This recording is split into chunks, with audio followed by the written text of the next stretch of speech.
É isso, Rodinei? Com certeza. Seja bem-vindo, viu, Rodinei? Obrigado pela sua presença. Obrigado pelo carinho. Rodinei, a sua história é uma história marcada de, não vamos colocar assim de extremos, mas de medidas drásticas que tornaram você um homem que você hoje liderando, se eu não me engano, é a maior igreja fora de Belo Horizonte, da Igreja Batista Lagoinha, não é isso? Sim, na nossa igreja nós temos aproximadamente hoje 5.000 pessoas e se torna também, pela graça do Senhor, a maior igreja da cidade. Maior igreja de Betim? Isto. Rapaz. Graças a Deus. Bom, e a gente lembrando, você chegou ali quando em Betim? Eu cheguei, foi em 2001, né? Final de 2001, em dezembro, dia 9 de dezembro de 2001, nós começamos a igreja. Éramos 8 pessoas, né? E começamos a trabalhar e o Senhor foi nos dando graça. Em 2001 vocês eram 8 pessoas? 8 pessoas. 13 anos depois vocês são 6.000 pessoas. Aproximadamente hoje 5.000 pessoas passando ali na nossa igreja diariamente, durante a semana, 5.000 pessoas por semana, pela misericórdia de Deus.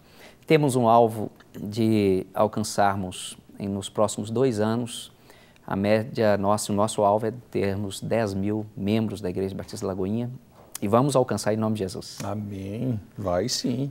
E agora, essas escolhas suas, é isso que chama atenção, porque você em 13 anos é um crescimento absurdamente incalculável, né? Vamos dizer assim, pelos meios naturais. Só Deus, né? É só Deus. Uma igreja que nasce a partir de uma célula com 8 pessoas e hoje ter aproximadamente 5.000 pessoas é algo que as pessoas provavelmente procuram para saber a receita do sucesso. Sim. Não é verdade? Mas nesse meio tempo você teve muitos desafios. Com certeza. Eu olho minha vida no passado e percebo que foi um aprendizado. Deus começou a me ensinar desde criança. Quando eu tinha um ano e meio, nem entendia a respeito da vida, né? Meu pai veio a falecer com 31 anos, 30 para 31 anos. Muito jovem. E minha mãe tinha 21 anos de idade. E quando ele veio a falecer, deixou então eu e minha irmã. Eu com 1 ano e meio, minha irmã com 3 anos e meio de idade. E a vida era muito difícil, né? E minha mãe então teve que casar de novo. E casou com 23 anos e procurou em um senhor, um homem já mais maduro, já viúvo por 2 vezes, alguém que poderia ajudá-la na criação dos seus filhos. E esse homem era 30 anos mais velho do que ela. Então ela tinha 53 e ele 50. Ela tinha 23, ele 53. 53. Só que quando nasce o meu meio-irmão, então houve essa rejeição para os filhos de outro homem que ele tinha assumido. Então eu chamava ele de pai, minha irmã de paizinho. E quando eu tinha 11 anos de idade, então eu tive que sair da casa da minha mãe para ir morar de favor na casa de outras pessoas. Uau. E antes do casamento eu morei em favor, uma média de 17 casas de favor. Aí eu conheci as drogas, a rebeldia, veio no meu coração. 11, você casou com quantos anos? Com 25 anos. Dos 11 aos 25 anos você passou por 17 casas diferentes? 17 casas diferentes. Não é fácil, né, você receber alguém você não cria... dentro da sua casa. Eu entendo isso. A gente entende as pessoas. É mais do que uma casa por ano. Mais uma casa por ano. E esse caminho de morar de casa em casa, de cidade em cidade, estado em estado, porque eu passei por outros estados, isso foi criando no coração daquele adolescente um certo sentimento de rejeição, de dor, de frustração.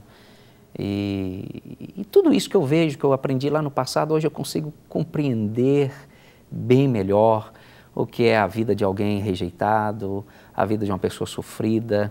Você consegue entender, mas também eu tenho um caminho para, olha, você pode trilhar esse caminho. Eu trilhei esse caminho, foi terrível para a minha vida, as drogas chegaram, a rebeldia chegou. Você usa o que você viveu para... Sim. E até hoje, então, aconselhar outros, com certeza. E você consegue, então, fazer uma análise da sua vida, daquilo que aconteceu desde a sua infância até o dia de hoje e viver uma vida melhor. O segredo está aqui, né? Você não precisa viver aquilo que você experimentou no passado. Você tem que mudar de vida. Sim. Você tem que chegar a um determinado momento da sua vida e falar assim, basta, eu não preciso viver isso.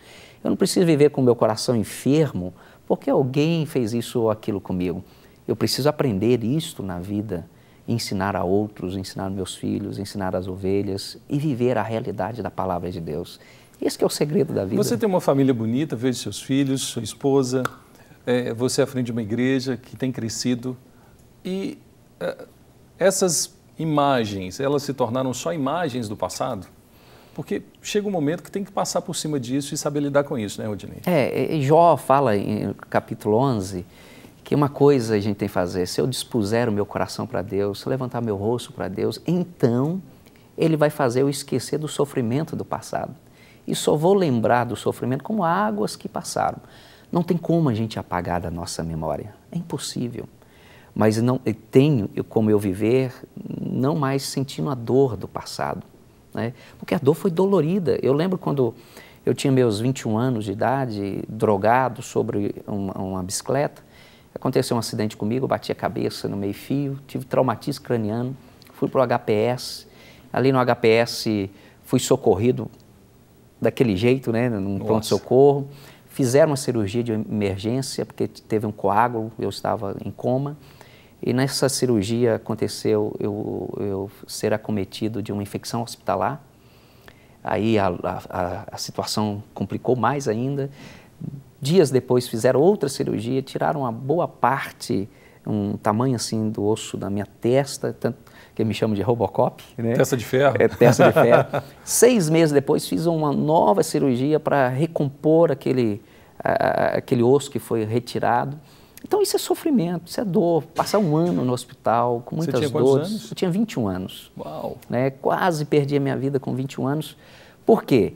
Desde aquela época eu não conhecia Jesus. Meu coração estava enfermo. Para mim, a minha mãe não me amava. Para mim, Deus não me amava porque tirou meu pai quando eu era novo. As pessoas não me amavam. E, verdadeiramente, muitos também não amavam mesmo, né? Mas o coração da gente vai sendo transformado. E quando Jesus entrou no meu coração, minha vida foi mudada. Meu padrasto que eu odiava, eu liberei perdão. Ao ponto... Você teve essa experiência com qual idade? Então, depois que eu casei, meu padrasto já não morava mais com a minha mãe. Quando minha mãe completou 40 anos aproximadamente, ele pegou e foi embora. Porque ele também tinha seus problemas, né, pessoais. Ele foi embora e, passado alguns anos, eu já era casado, eu fiquei sabendo que ele estava cego e morando de favor em São Paulo, na casa de uma pessoa. Eu consegui o telefone dele, liguei para ele. Ele disse, olha, eu sou Joaquim. Sou Joaquim, aqui é Rodinei, o seu enteado. O senhor lembra? Aí ele tomou um susto, né? Assim, você percebe. 30 anos depois, né? Aí você percebe aquele susto que ele tomou. Eu falei assim, olha, eu fiquei sabendo que o senhor está cego, está morando de favor. Eu gostaria que o senhor voltasse para Belo Horizonte e eu vou cuidar do senhor. Vou arranjar um lugarzinho para o senhor ficar e eu vou cuidar do senhor nos detalhes. E ali ele chorou, nós oramos, mas ele não quis vir. E depois, tempos depois, ele veio falecer. Mas no meu coração não tem nenhum sentimento. Eu sofri no passado. Você está livre, né, Rodinei? Estou livre. Só Jesus pode fazer isso. Só Jesus. Entrou no meu coração, mudou a minha vida. Por isso que eu vejo o resultado do Rodinei hoje é o resultado daquele encontro com Jesus, né? Ainda é bravo, mas é menos, né? Que eu sou... Não, eu sou incisivo, eu sou focado, eu sei onde que eu posso chegar em Cristo Jesus. E se a gente sabe onde que a gente pode chegar, a gente tem que resolver os embaraços da vida, não é verdade? É verdade. E muitas vezes as pessoas querem nos embaraçar, querem nos aprisionar, querem tirar a gente do foco. Então você tem que ser incisivo, falar, não concordo. Ser firme, né? Ser firme. Não é ser arrogante, olhar as pessoas de cima para baixo, não é nada disso, né? Porque nós só somos passageiros nesse mundo. É verdade. Peregrinos, né? Peregrinos. É verdade. Agora, isso deve ter te ensinado muito para construir essa família que existe em Betim hoje. Sim. A maior igreja da cidade, certamente tem muitas outras igrejas que são mais antigas ali do que a Lagoinha em Betim. E você conseguir conquistar. É claro que é Deus quem acrescenta a sua igreja, mas existe o papel também do pastor que está à frente da igreja, Sim. de ter carisma, de alcançar o coração dos irmãos, de construir uma história com eles. E você teve uma experiência que mudou não só a forma de você lidar consigo mesmo, mas também com o próximo, com o outro. É verdade. E hoje, certamente, as pessoas devem ver isso em você. É verdade. Por isso elas procuram auxílio naquela cidade. Sempre algumas pessoas nos procuram e perguntam assim, pastor, o que leva uma igreja a crescer em pouco tempo, tanto assim? Eu falei assim, não tem segredo. Primeiro, as pessoas esperam hoje um lugar que elas se sentem amadas, valorizadas. Então, como aqui em Belo Horizonte e toda a Igreja Batista Lagoinha, nós temos essa característica do nosso pastor Márcio Valadão. É uma pessoa que nos ensina com a família, com a vida, com as atitudes, as ações concretas dele. Então, as pessoas que chegam em Betim, você vai ver os irmãos, os diáconos, que as pessoas se recebem, recebendo com um abraço, acolhendo bem essas pessoas. Pessoas talvez sejam frustradas na família, quando chega numa casa que se sente amada, valorizada, se importa, essa pessoa se sente então desarmada. Aí a segunda coisa vem, nós precisamos trazer a presença de Deus através do louvor. A Lagoinha também é um grande exemplo para nós, como Lagoinha, né? Lagoinha, a família do pastor Márcio, os músicos da nossa igreja, Ana Paula, todos os outros, André Valadão. É um talento que nós temos, é um ponto forte. Então, a gente traz isso para dentro da igreja. Então, nós precisamos atrair a presença de Deus. O louvor liberta, o louvor quebra as barreiras, não é verdade? A pessoa entra toda presa, se sentiu amada. Agora, o cântico vai chegar ao coração dela, ela vai expressar o amor a Deus através do cântico. E a terceira coisa, a pessoa tem que ser alimentada pela palavra. A pessoa tem que sair de lá dizendo assim, olha, eu fui constrangida pela palavra. Eu preciso mudar a minha vida. Eu não vou ser a mesma pessoa daqui para frente. E aquela vontade, eu preciso ouvir mais. Eu preciso me alimentar mais. Não é plagiando o Rick Warren, mas é claro, é uma igreja que tem um propósito claro. Com certeza. Então isso atrai as pessoas e faz com que elas se sintam em casa. Verdade. E é interessante falar isso, Odinei, porque hoje a gente, quando fala de igreja, geralmente as mídias tendem a generalizar o que é igreja evangélica. E igreja evangélica hoje se tornou um estereótipo de um homem à frente, com a Bíblia na mão, pedindo dinheiro das pessoas que não pensam, que são irracionais, que estão ali para enriquecer alguém ou uma instituição. E a gente percebe que a beleza de ser igreja está muito além disso. Com certeza. A vida da igreja nada mais é do que ela acolher, receber o ferido, o órfão, a viúva e cuidar daqueles que estão bem também para que eles sejam melhores ainda. Com certeza.